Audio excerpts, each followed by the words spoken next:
Videos designed to assist you in reviewing for the Chapter 3 test. I'm going to start just by going through a couple of our introductory notes page sections. This is where we had some more text.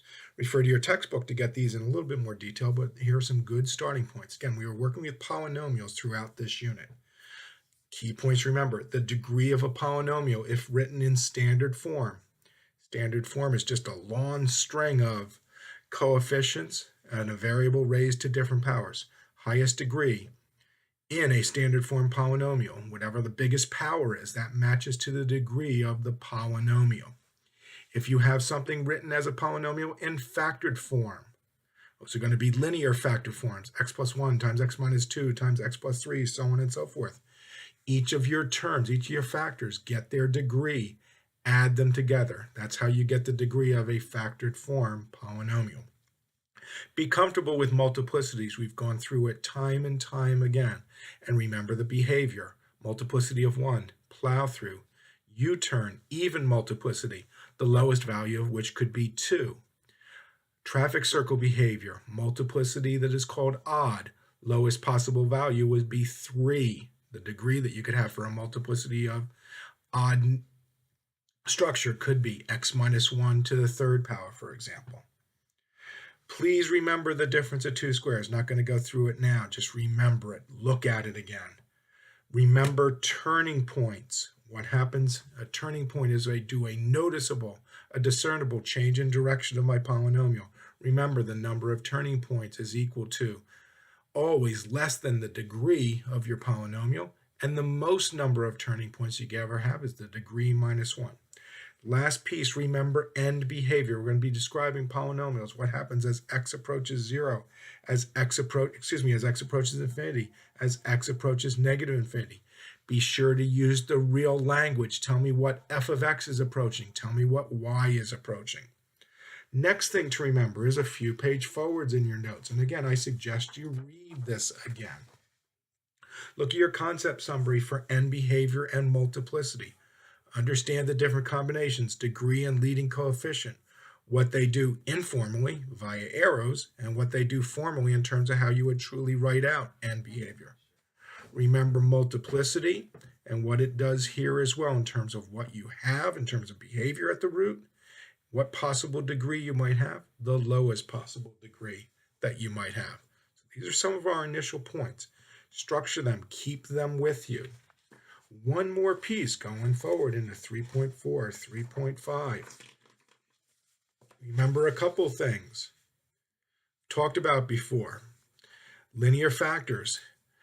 Every polynomial has its number of roots equal to the degree of the polynomial. A fourth degree polynomial will have 4 roots.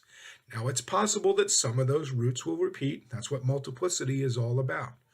Also remember, if you have complex roots, a root of the form a plus b to the bi, then a minus bi, its conjugate, is also going to work.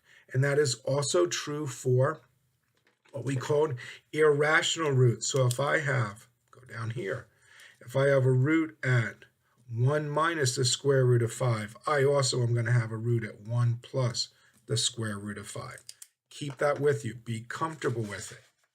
One last piece, let me just go forward a couple more pages just through where we had some of our highlight structures.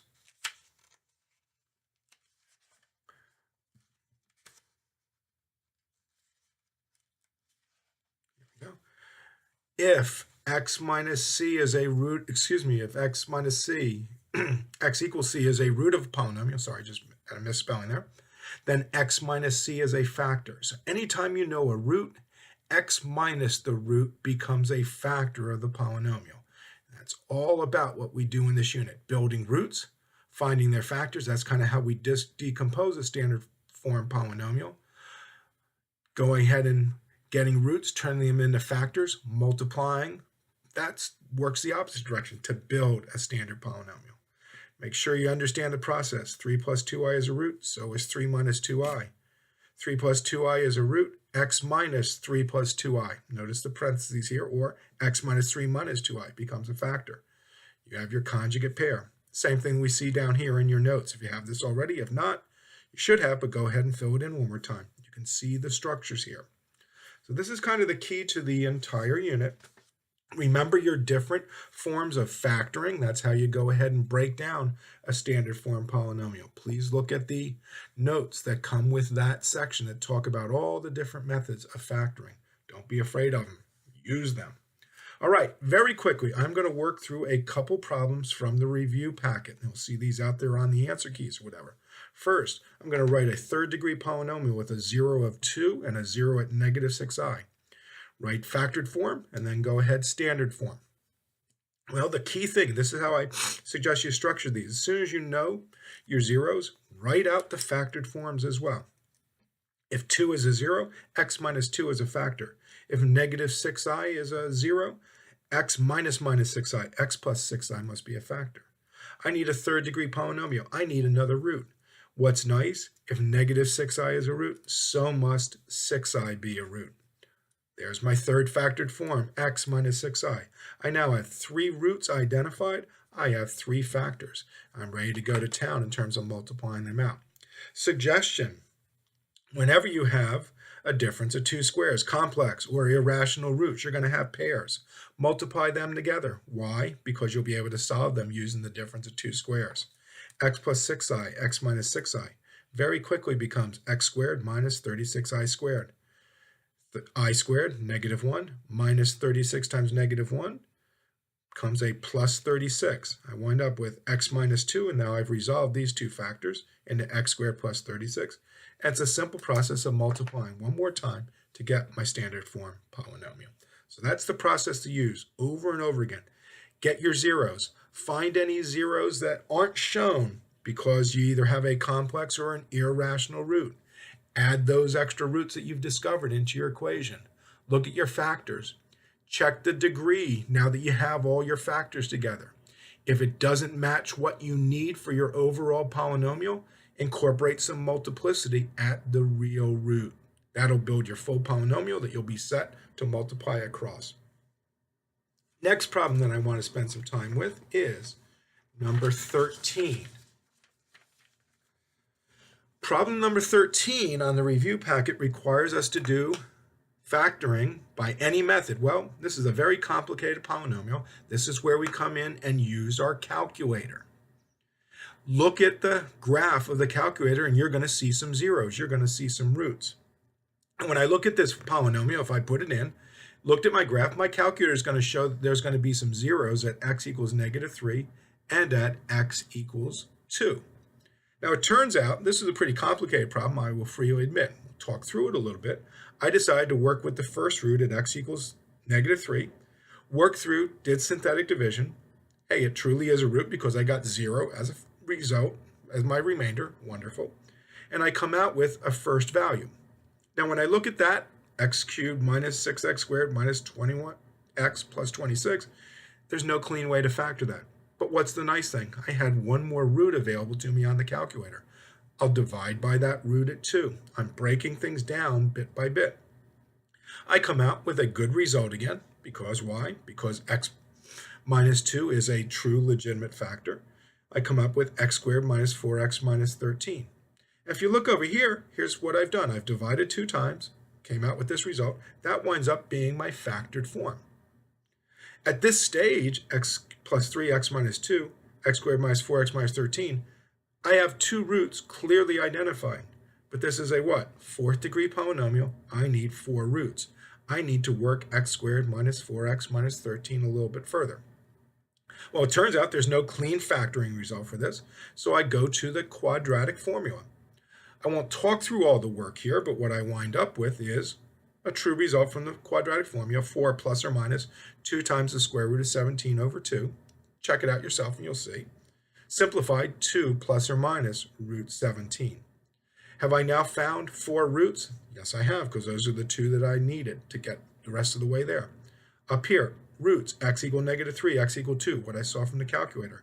X equal 2 plus the square root of 17, x equal 2 minus the square root of 17. The second 2 roots that I found out of x squared minus 4x minus 13 when I solved that. Final factored form, hey, I just took those 2 roots and I put them into a factored form structure, which you see down here. This would be a perfect, what I have down here that I'll circle, perfect linear factorization. Every term is linear. This is factoring. It's pretty decent, but I didn't break x squared minus 4x minus 13 down to true linear factors to show the two roots. Try to do that as you're working through so you can get a good final answer. So that's the procedure here. Don't be afraid to go to your calculator. Please make sure you know how to work out synthetic division. It will bail you out if you see a problem of this type of nature. All right, section 3.6. Very quickly, I'm going to walk through the talk on this problem. Couple key things to note. Factor top and bottom. Your bottom is going to give you some domain restrictions, value that your function is not allowed to take on because your denominator can't be equal to 0. I factored 2x squared plus 3x minus 20, did a little bit of the work over here. My result becomes 2x minus 5 and x plus 4, times x plus 4, and also a 2 there. How do I set that equal to 0? There's two values that get me in trouble. X equal negative 4, x equal 5/2. Both of these factored forms don't have a companion in the numerator. That makes them vertical asymptotes. They've been marked as dashed lines on my graph over here. It's also led to me building my domain. All real numbers, x not equal to negative 4, 5/2. I'm going to give you this way to write the domain, as I've said a few times. Use this structure. You don't have to give me interval notation when it comes to the domain. But for any problem, you are going to be required to give me interval notation for the range. Other pieces, horizontal asymptote. Remember, compare the degrees. In this case, the degree of the denominator is less than the degree of the numerator. Horizontal asymptote at y equals 0. I've drawn that. Remember one other piece. End behavior for a rational function is driven by the horizontal asymptote, its presence. If you got one, you're right ready to go in terms of writing your end behavior. Please put the end behavior in the correct language. Go to your calculator, build the shape of your graph. After you've gotten the x-intercept and the y-intercepts, again, pretty easy structure. X-intercept, set the numerator equal to 0. Find the point that works for. How do I calculate a y-intercept? Set x equal to 0, evaluate the function. Those points need to be accurately represented on your graph. After you've done this, look at your graph, because you're going to use this to determine your range. This function is kind of lucky because my middle section is covering all real numbers, so I had a pretty easy answer. It could be that you're going to see a max or min floating somewhere in your range. This is a good one again because all real numbers are being covered. But go to your calculator if you need to based on the shape of your graph, if you have to adjust your range to give a more precise answer because of the structure of the graph. All right. Next, I'm going to cover problem 15. It's a good one because it lets us work out a couple of extra interesting pieces. So let me just zoom in for a second here. X to the fourth minus 3x squared minus 4. I need to do some substitution factoring. V equals x squared. What do I wind up with? V squared minus 3v minus 4, which I can factor pretty easy as v minus 4, v plus 1.